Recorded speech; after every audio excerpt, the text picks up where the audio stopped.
অন্য এটা ভাল খবৰ আপোনালোকৰ মাজলৈ লৈ আহিছোঁ PGCIL এপ্ৰেণ্টিছশ্বিপ ৰিক্ৰুইটমেণ্ট 2025 ইতিমধ্যে মুকলি কৰা হৈছে এইকেইটা আপোনালোকৰ আবেদন কেতিয়াৰ পৰা হ'ব কিমান কোৱালিফিকেশ্যন কি লাগে ভিডিঅ'টো শেষলৈকে চাই থাকক গোটেইখিনি ইনফৰমেশ্যন দিয়া হ'ব ইয়াতে আপোনালোকৰ পাৱাৰ গাৰ্ড কৰ্পোৰেশ্যন অফ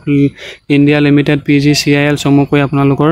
এই এপ্ৰেণ্টিছশ্বিপ মুকলি কৰা হৈছে প্ৰায় 900+ এপ্ৰেণ্টিছশ্বিপ ভেকেঞ্চি ইয়াতে মুকলি কৰা হৈছে ইয়াতে আপোনালোকে এপ্লাইৰ বাবে কি কোৱালিফিকেশ্যন লাগিব কিমান পোষ্ট আছে সকলোখিনি তথ্য দিম ইয়াতে আপোনালোকৰ নেম অফ পোষ্ট আপোনালোকৰ এপ্ৰেণ্টিছ দিয়া হৈছে নাম্বাৰ অফ পোষ্টৰ সংখ্যা আপোনালোকৰ 900+ পোষ্ট দিয়া হৈছে তাৰ পিছত ইয়াতে আপোনালোকৰ number of post in north east মানে আপোনালোকৰ নৰ্থ ইষ্ট আপোনাৰ অসমৰ কাৰণে আপোনালোকৰ 60টা পোষ্ট ইয়াতে দিয়া হৈছে এতে মানে 60টা মানে নৰ্থ ইষ্টৰ বাবে ইয়াতে সব মিলাই মিলি আছে ইয়াতে 60টা পোষ্ট ইয়াত দিয়া হৈছে ইয়াতে আপোনালোকৰ ডিস্ট্ৰিবিউচন অফ এপ্ৰেণ্টিছশ্বিপ আপোনালোকৰ মানে কৰা হৈছে আপোনালোকৰ ডিস্ট্ৰিবিউচন কৰা হৈছে কোড কিমান পোষ্ট দিয়া হৈছে নেক্সট আহিলে আপোনালোকৰ ইয়াতে আপোনালোকৰ ডিউৰেশ্যনটো আপোনালোকৰ কিমান থাকিব 1 ইয়াৰ থাকিব আপোনালোকৰ 1 ইয়াৰ্স থাকিব আপোনালোকৰ ডিস্ট্ৰিবিউচন আপোনালোকৰ এপ্ৰেণ্টিছশ্বিপ ডিউৰেশ্যনটো আপোনালোকৰ এবছৰৰ বাবে থাকিব আপোনালোকৰ ষ্টেট ৱাইজ ভেকেঞ্চি ইয়াতে আপোনালোকৰ আহিব ইয়াতে দিয়া হৈছে অৰুণাচল প্ৰদেশত আপোনালোকৰ 15টা দিয়া হৈছে আসামত আপোনালোকৰ 23টা দিয়া হৈছে মণিপুৰত আপোনালোকৰ 3টা দিয়া হৈছে মেঘালয়ত আপোনালোকৰ 8টা দিয়া হৈছে মিজোৰামত আপোনালোকৰ 2টা দিয়া হৈছে নাগালেণ্ডত আপোনালোকৰ 2টা আৰু ত্ৰিপুৰাত আপোনালোকৰ 7টা পোষ্ট মানে আপোনালোকৰ এপ্ৰেণ্টিছশ্বিপ ভেকেঞ্চি খালি আছে ইয়াতে আপোনালোকৰ ষ্টাইপেণ্ডটো আপোনালোকৰ ইয়াতে দিয়া হ'ব ইয়াতে আপোনালোকৰ ভাগে ভাগে দিয়া হৈছে যিসকল গ্ৰেজুৱেট কেণ্ডিডেট আছে ইয়াতে আপোনালোকৰ দিয়া হৈছে graduate apprenticeship HR executive CSR executive লো এক্সিকিউটিভ ইয়াতে দিয়া হৈছে ইয়াতে আপোনালোকৰ ইয়াতে 17500 পৰা আপোনালোকৰ ষ্টাইপেণ্ডটো দিয়া হ'ব আৰু যিসকল ডিপ্লোমা কেণ্ডিডেট আছে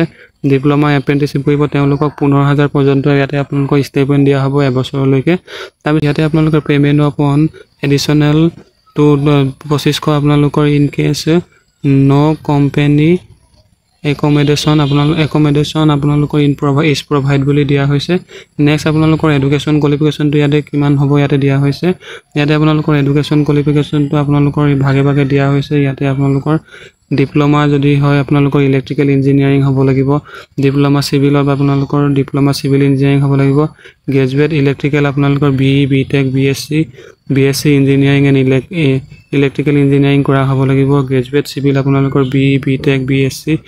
ইঞ্জিনিয়াৰিং আপোনালোকৰ সিভিল ইঞ্জিনিয়াৰিং কৰা হ'ব লাগিব HR এক্সিকিউটিভ MBA HR আপোনালোকৰ ইয়াত দিয়া হৈছে ইয়াতে আপোনালোকৰ সকলোখিনি তথ্য পাই যাব ইয়াতে আপোনালোকে যদি ইচ্ছুক হয় এপ্ৰেণ্টিছশ্বিপ কৰিম বুলি ভাবিছে তেন্তে আপোনালোকে এইকেইটা পদৰ বাবে আপোনালোকে এপ্লাই কৰিব পাৰে ইয়াতে আপোনালোকৰ সকলোখিনি তথ্য দিয়া হৈছে ইয়াতে আপোনালোকৰ 18 বছৰৰ পৰা মিনিমাম হ'ব লাগিব তেতিয়াহে আপোনালোকে এইকেইটা পদ এপ্ৰেণ্টিছশ্বিপৰ বাবে এপ্লাই কৰিব পাৰিব ইয়াতে আপোনালোকৰ এপ্ৰেণ্টিছশ্বিপ আপোনালোকৰ ষ্টাৰ্ট কেতিয়াৰ পৰা হ'ব ইয়াতে দিয়া হৈছে ইয়াতে আপোনালোকৰ আবেদনৰ স্টাৰ্টিং ডেটটো আপোনালোকৰ 15 ছেপ্টেম্বৰৰ পৰা আপোনালোকৰ ষ্টাৰ্ট হ'ব আৰু লাষ্ট ডেটটো আপোনালোকে 6 অক্টোবৰ পৰ্যন্ত আপোনালোকে এপ্লাই কৰিব পাৰিব তাৰপিছত ইয়াতে আপোনালোকৰ এপ্লিকেশ্যন ফৰ্মো দিয়া হৈছে ইয়াতে আপোনালোকৰ এডভাৰটাইজমেণ্ট ডিটেইলছটো আপোনালোকে চাব পাৰে ইয়াতে আপোনালোকৰ এডভাৰটাইজমেণ্ট ডিটেইলছখন ডিটেইলছটো ইয়াতে চাব পাৰে ইয়াতে আপোনালোকৰ পাৱাৰ গ্ৰিডৰ ফালৰ পৰা আপোনালোকৰ এডভাৰটাইজমেণ্টটো দিয়া হৈছে আপোনালোকৰ ডিপ্লোমা টোটেল ট্ৰেইনিং স্লট 8 দিয়া হৈছে আপোনালোকৰ ইয়াতে সকলোখিনি তথ্য পাই যাব যদিহে আপোনালোকে নৰ্থ ইষ্টাৰ্ণ ৰিজিয়ন আপোনালোকে এইটো এপ্ৰেণ্টিছশ্বিপ কৰিম বুলি ভাবিছে তেন্তে অতি সোনকালে আপোনালোকে এইকেইটা পদৰ বাবে এপ্লাই কৰিব ধন্যবাদ